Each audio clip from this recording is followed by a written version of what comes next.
नमस्कार और the deep dive में स्वागत है। भारत की कहानी अगर देखें तो असल में उसके पहाड़ों की कहानी है। ये सिर्फ मतलब जमीन के ऊंचे नीचे हिस्से नहीं हैं, बल्कि इन्होंने भारत के मौसम, हमारे इतिहास और यहाँ तक कि हमारी संस्कृतियों को भी गढ़ा है। तो आज हम एक सफर पर निकलेंगे, उत्तर पूर्व की घनी पहाड़ियों से लेकर दक्षिण के मसालों से महकते पहाड़ों तक। बिल्कुल। और इस सफर को शुरू करने से पहले एक छोटा सा लेकिन जरूरी फर्क समझ लेते हैं। पहाड़ और पहाड़ी के बीच का। जी। जब हम पहाड़ी या हिल कहते हैं तो आमतौर पर मतलब होता है 600 मीटर, यानी करीब 2000 फीट से कम ऊंचाई वाला इलाका। अच्छा। और इससे ऊंचा कुछ भी वो पर्वत यानी माउंटेन कहलाता है, जिसकी चोटी बर्फीली भी हो सकती है। और एक होता है पठार, जो एक उठा हुआ चपटा मतलब टेबल जैसा भूभाग होता है। ठीक है, तो ये बुनियाद अब साफ है। चलिए सफर शुरू करते हैं भारत के उत्तर पूर्वी कोने से। ये इलाका अपनी जटिल पहाड़ियों और सांस्कृतिक विविधता के लिए जाना जाता है। शुरू करने के लिए एकदम सही जगह है। अरुणाचल प्रदेश से बात करते हैं।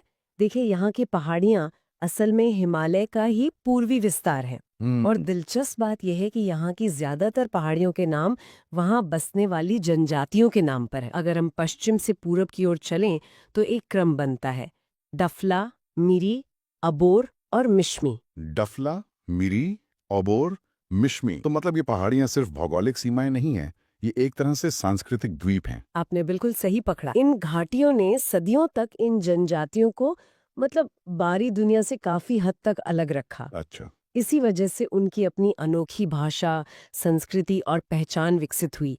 इसीलिए पहाड़ियों का नाम और लोगों का नाम इतना जुड़ा हुआ है। जैसे डफला पहाड़ियों में निशी जनजाति रहती है, मिरी में मिशिंग, अबोर में आदि और मिश्मी पहाड़ियों में मिश्मी जनजाति। और मिश्मी पहाड़ियों के पास तो कुछ बहुत ही खास होता है ना, हिमालय का वो मशहूर मोड़। हाँ बिल्कुल। यहीं पर हिमालय एक बहुत ही नाटकीय मतलब एक तीखा दक्षिणी मोड़ लेता है। हम्म। जैसे कोई तेज रफ्तार गाड़ी अचानक मुड़ जाए। इसे भूगोल की भाषा में सिंटैक्सियल बेंड कहते हैं। ये एक बहुत बड़ा हेयरपिन टर्न है। इसी मोड़ के बाद हिमालय पटकाई बुम श्रृंखला के रूप में म्यांमार की सीमा के साथ साथ दक्षिण की ओर बढ़ जाता है। पटकाई बूम, ये नाम भारत म्यांमार सीमा के संदर्भ में मैंने कई बार सुना है। हाँ, क्योंकि ये उन दोनों के बीच एक कुदरती दीवार की तरह काम करती है। ये श्रृंखला आगे नागालैंड और मणिपुर तक फैली हुई है।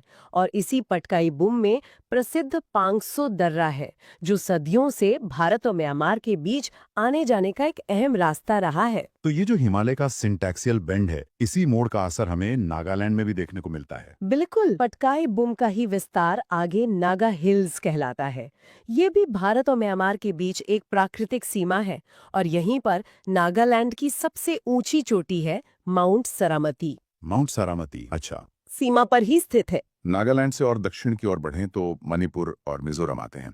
वहाँ का पहाड़ी लैंडस्केप कैसा है? मणिपुर में क्या है कि इम्फाल घाटी को चारों तरफ से पहाड़ियां घेरे हुए हैं, जिन्हें सामूहिक रूप से मणिपुर हिल्स कहा जाता है। यहीं लैमोटोल पहाड़ियां भी हैं। और इसी इलाके में है मशहूर लोकटक झील। ये तो वही झील है ना जिस पर दुनिया का इकलौता तैरता हुआ नेशनल पार्क केबुल लामजाओ है। इन पहाड़ियों की जरूर कोई भूमिका रही होगी इस अनोखी झील को बनाने में। निश्चित रूप से इन पहाड़ियों ने एक बेसिन मतलब एक कटोरी जैसी आकृति बनाई, जिसमें पानी जमा होता गया और इस अनोखी झील का निर्माण हुआ। अच्छा। अब मिजोरम की बात करें तो वहां की पहाड़ियों को मिजो हिल्स या लुशाई हिल्स भी कहते हैं।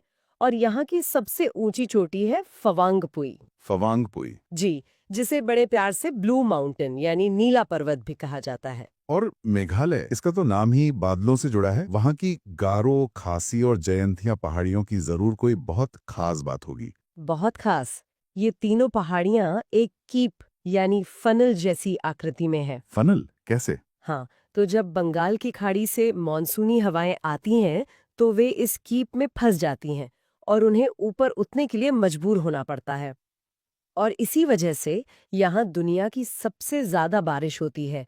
चेरापूंजी और मासिनराम दोनों ही खासी पहाड़ियों पर स्थित हैं। और यहाँ भी पहाड़ियों के नाम गारो, खासी और जयंतिया जनजातियों के नाम पर हैं, जो क्रमशः पश्चिम, मध्य और पूर्व में बसती हैं। ये तो कमाल है। मतलब भूगोल सीधे सीधे मौसम को तय कर रहा है। उत्तर पूर्व का ये दौरा वाकई आंखें खोलने वाला था। अब भारत के दिल यानी मध्य भारत की तरफ चलते हैं। अरावली, इसका जिक्र तो इतिहास में भी बहुत आता है। और आना भी चाहिए। अरावली दुनिया की सबसे पुरानी वलित यानी फोल्ड माउंटेन्स में से एक है। ये इतनी पुरानी है कि आप सोचिए जब ये बनी थी तब शायद धरती पर जीवन की ठीक से शुरुआत ही हो रही थी। बाप रे। हाँ, आज जो हम देखते हैं वो उसका बचा खुचा रूप है। बचा कुचा रूप, इसका क्या मतलब हुआ?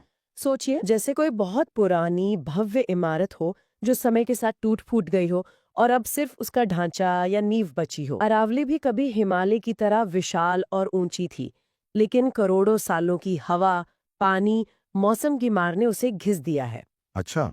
इसीलिए इसे अवशिष्ट पर्वत या रेसिडुअल माउंटेन कहते हैं। आज ये गुजरात से शुरू होकर राजस्थान और हरियाणा से गुजरती हुई दिल्ली तक फैली है। एक मिनट, मतलब जिस रायसीना हिल पर राष्ट्रपति भवन बना है वो दुनिया की सबसे पुरानी पर्वत श्रृंखला का हिस्सा है। ये तो अद्भुत बात है। बिल्कुल। राष्ट्रपति भवन एक ऐसी पहाड़ी पर है जिसकी जड़ें पृथ्वी के इतिहास में बहुत गहरी हैं और अरावली की सबसे ऊंची चोटी गुरु शिखर है जो राजस्थान के माउंट आबू में स्थित है। अरावली के बाद विंध्य और सतपुड़ा का नाम अक्सर एक साथ आता है। ये उत्तर और दक्षिण भारत के बीच एक विभाजक रेखा की तरह लगते हैं। हाँ, ये एक प्राकृतिक सीमा बनाते हैं। ये दोनों ब्लॉक पर्वत के बेहतरीन उदाहरण हैं। ब्लॉक पर्वत। इसे ऐसे समझिए कि जमीन का एक बहुत बड़ा हिस्सा अगल बगल की जमीन के धंस जाने की वजह से ऊपर उठा हुआ रह गया। विंध्य श्रृंखला उत्तर में है और सतपुड़ा उसके दक्षिण में। और इन दोनों के बीच से नर्मदा नदी बहती है। एकदम सही। और सतपुड़ा के दक्षिण में ताप्ती नदी बहती है। तो सतपुड़ा को हम पश्चिम से पूरब 3 हिस्सों में बांट सकते हैं।